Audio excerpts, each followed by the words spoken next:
इसे कली काल कहा जाता था क्योंकि लोग एक दूसरे के साथ भयानक चीजें करते थे। किस युग में आप हैं तय करेगा कि आपका ईथर शरीर कितना है। लोग अभी भी यही कह रहे हैं कि ये कलयुग है, कलयुग है, क्योंकि कृष्ण ने कहा था कि ये कलयुग है। लेकिन हम अगला कदम कैसे लेते हैं या अगली पीढ़ियां कैसे जीती हैं, इसे हम ही तय करते हैं।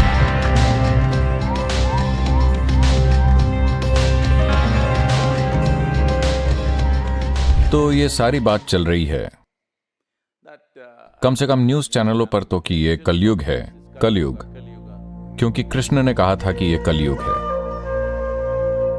कब कहा था? 5124 साल पहले। तो तब से कली का संपूर्ण पहलू जो 2592 साल तक चलता है खत्म हो चुका है, और द्वापर भी 2592 साल का है, जो कि 2082 के आसपास समाप्त हो जाएगा। इसका मतलब है कि और 58 साल, 58 साल, लगभग 60 साल। अगर आप 60 साल और जीते हैं तो आप त्रेता युग देखेंगे। इसका मतलब यह नहीं है कि एक दिन अचानक ये त्रेता बन जाएगा। देखिए, जब हम सर्दी कहते हैं तो इसका मतलब यह नहीं है कि अचानक एक दिन सर्दी आ गई, आहिस्ता आती है। गर्मी, ऐसा नहीं है कि एक दिन अचानक गर्मी आ गई, यह धीरे धीरे होता है। तो जिसे आप युग कह रहे हैं वो एक तरह से एक अधिक विशाल मौसम है। मौसमों का एक बड़ा दौर है। मौसमों में, सर्दियों में पेड़ एक तरह से होते हैं, जानवर एक तरह से होते हैं, वसंत में वो दूसरी तरह से होते हैं, गर्मियों में और अलग तरह से होते हैं। इसी तरह इस धरती पर जीवन इन अलग अलग युगों में अलग अलग तरह से होगा, क्योंकि ये मौसमों का एक सुपर सिस्टम है। तो कली वो समय है दीर्घवृत्तीय चक्र के सबसे दूर के छोर पर होते हैं। उस वजह से इसे देखने के कई तरीके हैं। एक महत्वपूर्ण बात यह है कि देखिए, हमारे पास जो 5 शरीर या शरीर की 5 परतें हैं, विशेष रूप से इंसानों के संदर्भ में भौतिक शरीर अन्नमय कोश है, मानसिक शरीर मनोमय कोश है, ऊर्जा शरीर प्राणमय कोश है, और विज्ञानमय कोश या ईथरिक शरीर होता है। सवाल हमेशा यह होता है कि आपके पास कितना अन्नमय कोश है, या आपका अन्नमय कोश कितना प्रबल है, या आपका मनोमय कोश कितना प्रबल है, या आपका ईथर या विज्ञानमय कोश कितना प्रबल है। उसके मुताबिक यह काम करेगा। तो ये मौसम एक तरह से इसे तय करते हैं। आप देख सकते हैं कि इन 4 मौसमों में पूरे देश में यहां 11 डिग्री अक्षांश पर शायद आप इस पर इतना गौर न कर पाएं, लेकिन यह मौजूद है क्योंकि लोगों ने इस पर गौर किया है। इसलिए तमिलनाडु में मार्गली और माघ मौसम होता है, और आप जानते हैं देश भर में कई दूसरे, हर कोई उस महीने को कम उत्साह वाला महीना जानता है, और इसलिए तब लोग खुद को उन्नत करने के लिए चीजें करते हैं। लेकिन अगर आप समशीतोष्ण देशों में जाते हैं तो सर्दियों की स्थिति और वसंत की स्थिति के बीच काफी अंतर होता है, अभूतपूर्व अंतर। आप विश्वास नहीं कर पाएंगे कि आप उसी दुनिया में हैं। अगर आप सर्दियों में जाते हैं तो जैसे हर चीज, सब कुछ ऐसा लगता है जैसे दुनिया खत्म होने जा रही है। वसंत आता है तो बूम, हर चीज वापस खिल जाती है। तो कम से कम गोलार्ध के इस हिस्से में या गोलार्ध के उत्तरी हिस्से में ये ऐसा ही है। दक्षिणी गोलार्ध में ये उल्टा है, लेकिन वही चीजें होती हैं। तो इसी तरह सुपर साइकिल में भी वही चीजें होती हैं, लेकिन मनुष्य के संदर्भ में आपका भौतिक शरीर प्रमुख है या मानसिक शरीर प्रमुख है, ऊर्जा शरीर प्रमुख है या ईथरिक शरीर प्रमुख है, ये उस पर निर्भर करता है। जहां ये नियमित वार्षिक चक्र भी कुछ हद तक इन्हें तय करते हैं, लेकिन सुपर साइकिल बहुत कुछ तय करती है। किस युग में आप हैं तय करेगा कि आपका ईथर शरीर कितना है।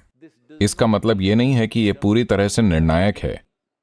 यह सब कुछ नहीं है, बस इसका प्रभाव होता है। आप किसी भी युग में होकर शानदार हो सकते हैं, और आप किसी भी युग में होकर एक झमेला हो सकते हैं। इस सब का ये अनुभव आपके अच्छे या बुरे होने का सवाल नहीं है। या आप लोग कहते फिरते हैं, देखिए, जिस पल आप किसी चीज के बारे में पूर्वाग्रह रखते हैं तो कोई व्यक्ति पापी बन जाता है और कोई व्यक्ति संत बन जाता है। यह कैसे होता है? आप कुछ मूल्य निर्धारित करते हैं, अगर कोई उस पर खरा नहीं उतर पाता तो वो पापी है, अगर कोई उस पर खरा उतरता है तो वो संत है। लेकिन ये मूल्य अलग अलग जगहों में, युगों में, समय समय पर बदलते रहते हैं। ये बदल रहे हैं, वो महत्वपूर्ण नहीं है। महत्वपूर्ण बात यह है कि हम समझते हैं कि जब हम यहां हैं तो हम जो हैं, हम अपने भीतर जो कर रहे हैं, हम उसका परिणाम हैं। अब सवाल बस इतना है कि हम अपने भीतर जो कर रहे हैं वो जागरूकता में हो रहा है या बेहोशी में। अगर हम जागरूकता में कर रहे हैं तो परिणाम वैसा ही होगा जैसा हम चाहते हैं। अगर बेहोशी में कर रहे हैं तो परिणाम रैंडम या बेतरतीब होगा, और रैंडम परिणाम बहुत दर्दनाक हो सकता है, परेशानी भरा, कभी कभी आपके लिए, ज्यादातर समय दूसरों के लिए। हेलो, अगर आप पागलों की तरह बर्ताव करने लगें तो आप बेशक परेशान होंगे, लेकिन आपको ज्यादा ध्यान मिल सकता है, लेकिन दूसरों को बहुत तकलीफ होती है, आपके आसपास के लोगों को। तो ये पहलू सब कुछ तय नहीं करते, लेकिन ये एक आम प्रभाव है।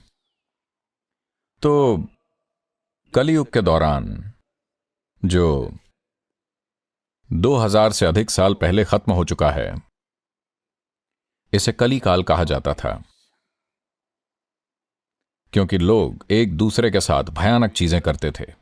उसमें न केवल भयानक चीजें की गईं, उन्होंने इसे बड़े पैमाने पर किया। इसका मतलब यह नहीं है कि हमने द्वापर युग में भयानक चीजें नहीं की, हमने भी की, लेकिन फिर भी वो सामान्य नहीं है। कम से कम हम जानते हैं कि वो गलत है। यही बड़ा अंतर है। अगर आप कुछ भयानक कर रहे हैं तो कम से कम आप जानते हैं कि यह नहीं करना चाहिए। अगर आपको लगता है कि यह सही चीज है, तब यह अलग मामला है, क्योंकि फिर सुधार की कोई गुंजाइश ही नहीं है। वो दुनिया का तरीका बन जाएगा, जो जैसा कि अतीत में था। कई चीजें जो हमें मनुष्य के कर सकने के लिए असंभव लगती थीं, आमतौर पर अतीत में की गईं, और उन्हें सही काम के रूप में स्वीकार किया गया। तो हमें इसका इंतजार नहीं करना है। देखिए, इसने इंतजार नहीं किया, अभी गर्मी नहीं आई है, लेकिन यह हमें पहले से ही पसीना दे रही है। क्यों ना हम भी समय के एक कदम आगे रहें? हेलो। तो इसलिए यह बहुत महत्वपूर्ण है। पिछली पीढ़ियों ने किसी चीज के लिए नींव रखी है या नहीं, वो तय करता है कि अगली पीढ़ी कितना निर्माण करेगी, है ना? यह घर के लिए लागू होता है, यह राष्ट्र के लिए लागू होता है, यह आपकी चेतना के लिए लागू होता है। लोगों ने कितनी नींव बनाई है, वो तय करेगा कि आने वाली पीढ़ियां कितना करेंगी। तो समय के लिहाज से हम यहां पर हैं। हो सकता है कि हम उस शानदार महल को न देख पाएं जो इसके ऊपर बनाया जाएगा, लेकिन कम से कम आपने नींव तो बनाई, और शायद आपने एक काल्पनिक कमरा भी बनाया और उसका आनंद भी लिया, छोटा सा महल, जिसकी हम कई तरह से शुरुआत कर रहे हैं। बहुत सारे लोग प्रचार करते रहते हैं, जीवन दिन ब दिन बदतर होता जा रहा है, दिन ब दिन बदतर होता जा रहा है। लेकिन कृपया इस चीज पर गौर करें, 500 साल पहले लोग यहां कैसे रहते थे, आज हम कैसे रह रहे हैं। क्या हर चीज बेहतर नहीं है? खासतौर पर महिलाएं। आपको जोर से हां कहना होगा, क्योंकि इस धरती पर महिलाओं के लिए जीवन कभी भी इतना अच्छा नहीं रहा है, पूरी दुनिया में।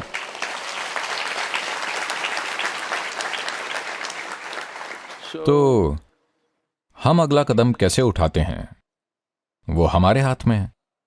हम इस तरह इसलिए हैं क्योंकि किसी ने कुछ बुनियाद बनाई है, तो हम इस स्थान पर आए हैं।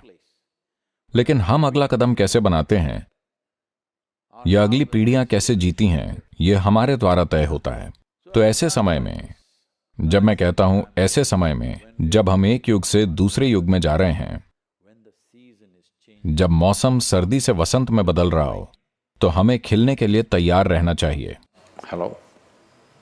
कई मायनों में हम जिस दौर में हैं वो बहुत महत्वपूर्ण है, क्योंकि शायद मैं इसे नहीं देख पाऊंगा, मैं इसे नहीं देखूंगा, लेकिन आप में से कई युवा लोग इसे देखेंगे कि हम द्वापर युग से त्रेता